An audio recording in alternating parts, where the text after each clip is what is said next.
El tema de la postguerra, tot estava barrejat, tot malament. Aleshores volíem formació, sabíem el que volíem, però no sabíem el com aconseguir-ho.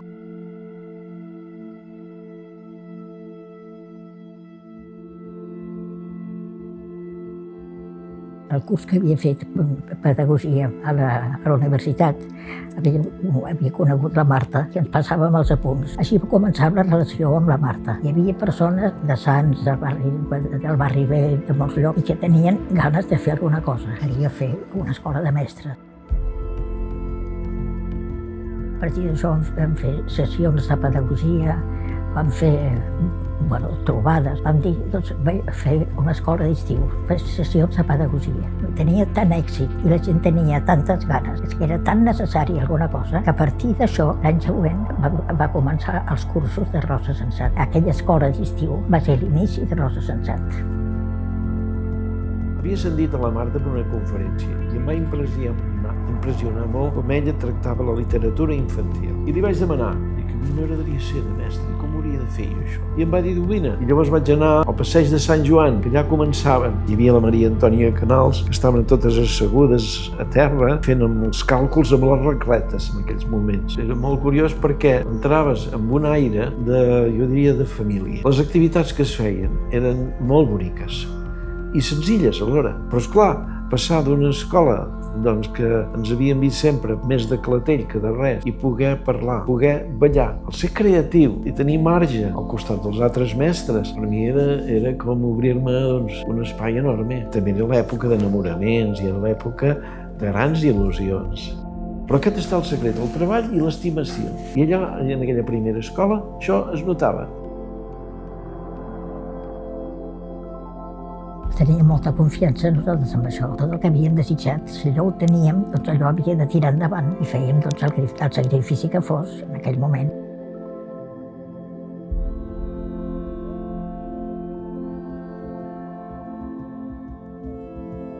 A partir d'aquesta escola d'estiu, els mestres diuen nosaltres tornem a l'escola, però de quina manera podem coordinar-nos, aclarir els dubtes, tot això que hem conegut, com ens ho podem intercanviar. I aquí Rosa Sensat diu organitzem coordinació escolar. Jo crec que és la primera xarxa de centres per a la renovació pedagògica en un moment dificilíssim, que és al final dels anys 60. I això va acompanyat d'un fet per mi molt important, i és que en aquells moments, als anys 60, era impossible trobar els materials que anaven en consonància amb aquestes noves fórmules pedagògiques, amb els nous materials, i es crea la cooperativa Bacus. El recurs que tenen tots els mestres i totes les escoles que es formen... Per trobar material, llibres... Crec que són uns puntals fonamentals del que després serà tota la xarxa de centres que en un moment determinat diuen ens constituïm com a col·lectiu perquè aquesta manera de treballar és la que volem per l'escola pública de Catalunya.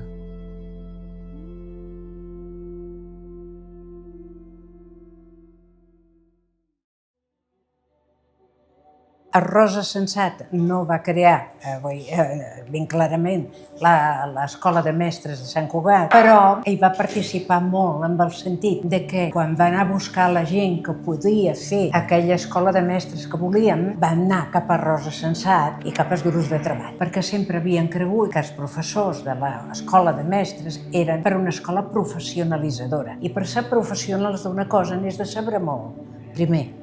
I segon, n'és de saber ensenyar. Són dues coses diferents. Això antes no hi era. Es deia les escoles de magisteri, era geografia sudidàctica, matemàtica i sudidàctica, i llengua i sudidàctica, però sudidàctica no arribaven mai. A mesura que va anar creixent l'escola de mestres, ens van anar demanant. Jo, per exemple, era química, la química era a tercer curs, per tant jo vaig entrar a l'any del tercer curs. Entrava a mesura que es creava la matèria. Però que tenia un avantatge, és que ja ens coneixíem, perquè, esclar, les escoles d'estiu anàvem tots i havíem de preparar-ho tot. Per tant, quan vam anar a la universitat no hi anaves tu com una persona aïllada sola, sinó que ja formaves part d'un grup i amb unes idees que eren compartides.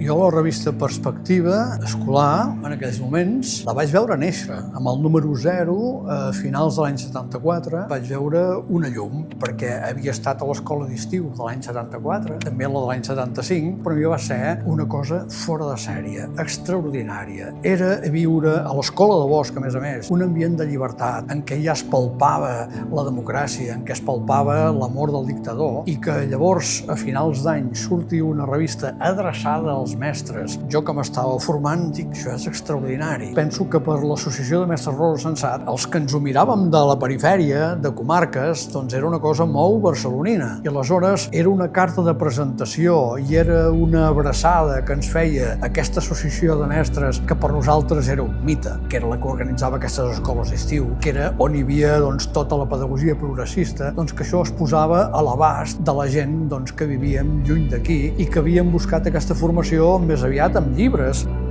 Documenta per una nova escola pública catalana que es va fer l'any 75. És un document que va ajudar molt a assentar, tenir un document escrit, tenir-ho en un llibre, va ajudar molt a impulsar aquestes escoles, que una mica el que fèiem era anar contra la llei. Teníem nens i nenes junts quan no es podia tenir, fèiem tot en català que no es podia tenir, i això una mica ens va ajudar a agafar força i a plantar cara a l'administració i dir, anem tranquils perquè no som sols, som molts. L'any 1978 es constitueix formalment el col·lectiu d'escoles per a l'escola pública, el CEPEC. Que venia també de la Unió de Cooperatives, que també era una entitat que recollia totes aquelles escoles que eren cooperatives, perquè la majoria de les escoles del CEPEC eren o cooperatives de pares, o cooperatives de mestres, o cooperatives de pares i mestres. I també la Unió de Cooperatives més coordinació escolar, la fusió d'aquestes dues entitats va generar el CEPEC. A partir d'això, al veure com l'èxit que tenia, aleshores la Marta va començar a pensar de muntar-ho. Entremig hi havia molta gent interessada per l'educació. El Jordi Pujol era quan havia sortit de la presó i es dedicava a fer país. I econòmicament va ajudar, va col·laborar econòmicament a que pogués començar Rosa Sensat.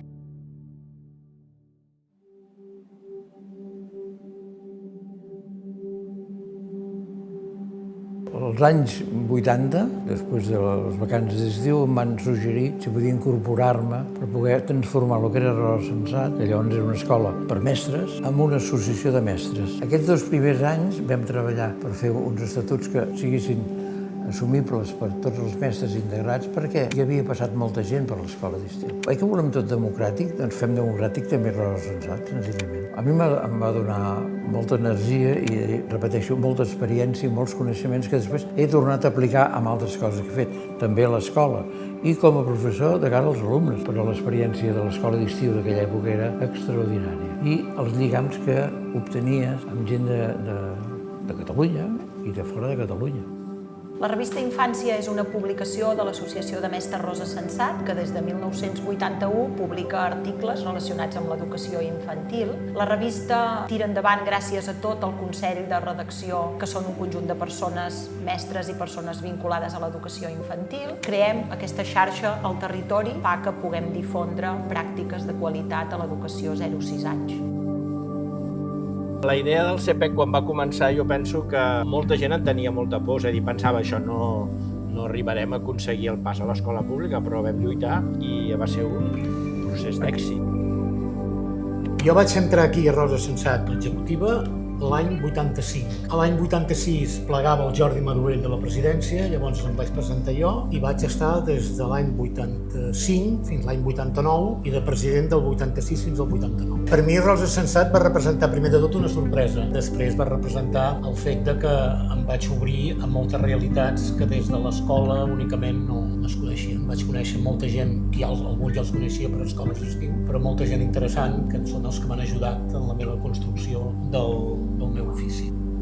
Jo vaig coincidir 2 anys amb en Jaume a l'executiva, fins que el marxant Jaume se'm va proposar com a presidenta, vaig dir que sí, tot i que estava embarassada i que no podia acabar el curs. Jo crec que he tingut la sort de que totes les feines que he fet m'ho he passat bé i a més he après molt. Jo suposo que això és un privilegi de la gent que ens dediquem a coses que ens agraden.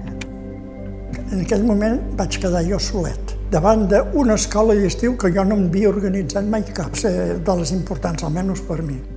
A finals d'aquell estiu va ser quan et van telefonar, no sé si va ser. A les 6 del matí. Va arribar, li vaig dir, tu acabes d'aterrar, deixa'm continuar en funcions un any més. Fet ella, ja va anar agafant les rendes. El 1990 va aterrar la revista Infància en castellà. L'objectiu de la revista és una mica el mateix que la infància catalana, però traslladat al territori castellà. És un gran repte perquè és intentar posar en comú i amb una certa coherència formes de fer, de veure i de viure l'escola, però crec que és una riquesa molt gran perquè tenim la sort de que a dins dels consejos hi ha persones importants i està sent un aprenentatge i crec que pels lectors sobretot és un aprenentatge. Veure el que passa a altres llocs del territori espanyol a nivell pedagògic, aquesta forma de compartir és una forma d'aprenentatge molt gran. El primer que vam fer, Josep, analitzar, en quin moment estem, què està passant a la ciutat, què necessitem, importantíssim.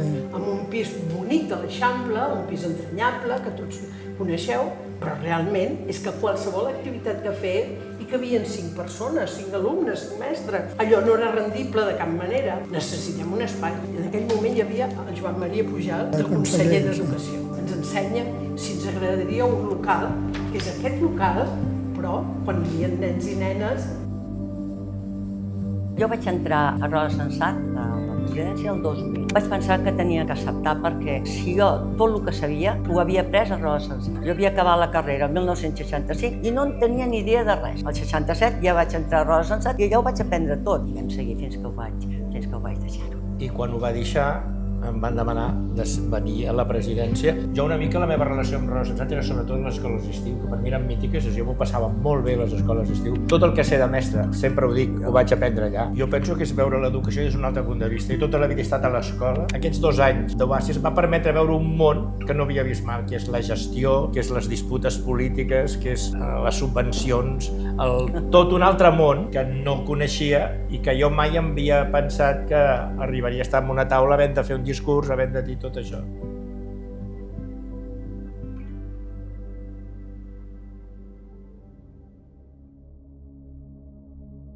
Per mi el record de la Marta pressionava molt, com a animadora, com a persona, amb un esperit de servei i una preocupació que jo no la vaig trobar gaire enlloc. I el que en deien els 7 magníficos.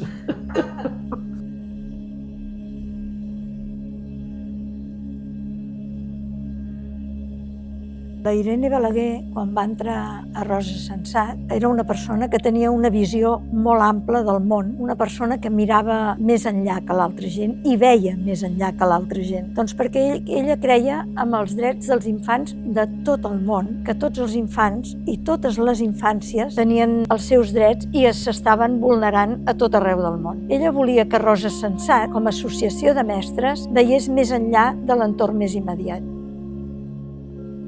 Quan la Irene Balaguer estava a l'Ajuntament de Barcelona portant tot el tema d'escoles bressol, va fer un intercanvi amb Uruguai. Aquí va començar una relació amb Llatinoamèrica. Va fer que a partir de l'Uruguai es anessin coneixent persones d'altres països, connectant i fent xarxa. A partir de 5 països, a l'any 2011-2012, comença a fer-se realitat el projecte de la revista Infància Llatinoamericana. La nostra revista té una gran força, i la gran força és ser tanta gent que veiem la mateixa manera de viure l'educació, amb molta diversitat, però amb unes bases molt comunes, no? La del respecte als infants.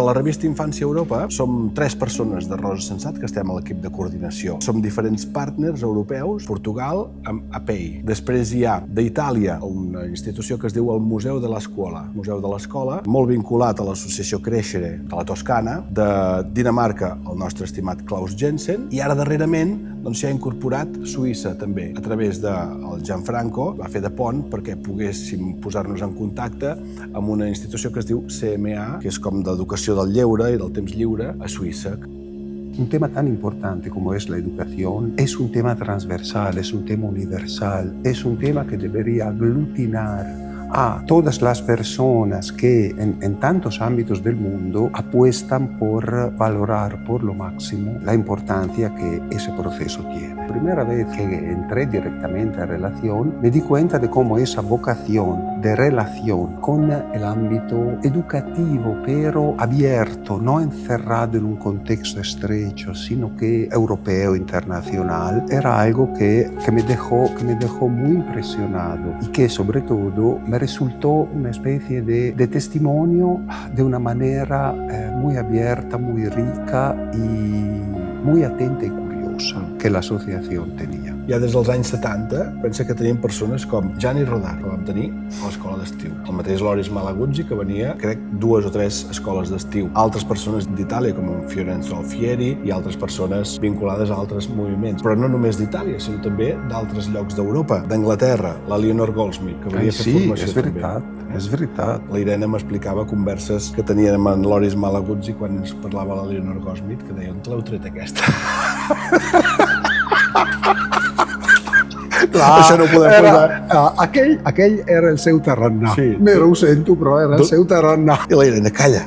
Doncs, en fi, la vocació, com dius tu, Gino, de diàleg entre l'associació i la resta d'experiències del món ha estat sempre present des dels inicis de la creació de l'associació.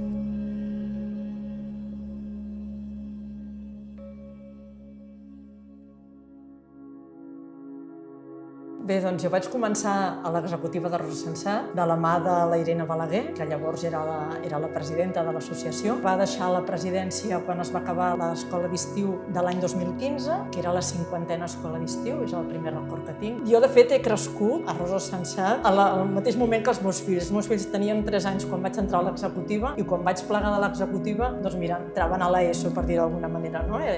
Van fer tota la infantil i la primària. I per mi va representar tenir una responsabilitat molt gran, perquè clar, amb 50 anys d'història que et precedeixen, amb tota la gent que havia passat, tant amb la Marta Mata, la mateixa Irene Balaguer, ostres, era una responsabilitat molt gran. I jo recordo, Francina, que la Beti tu em dèieu, per què no t'hi presentes tu, Mar? I a mi em quedava això tan lluny, pensava, mare de Déu senyor, jo presidenta, jo formant part de l'executiva, em quedava com, ho veia com d'una responsabilitat tan elevada, però bueno, la situació del moment, la dificultat del moment, i que jo crec que també a mi m'agrada molt una mica aquesta idea de repte difícil i llançar-me al buit, i en David Pujol, l'Eva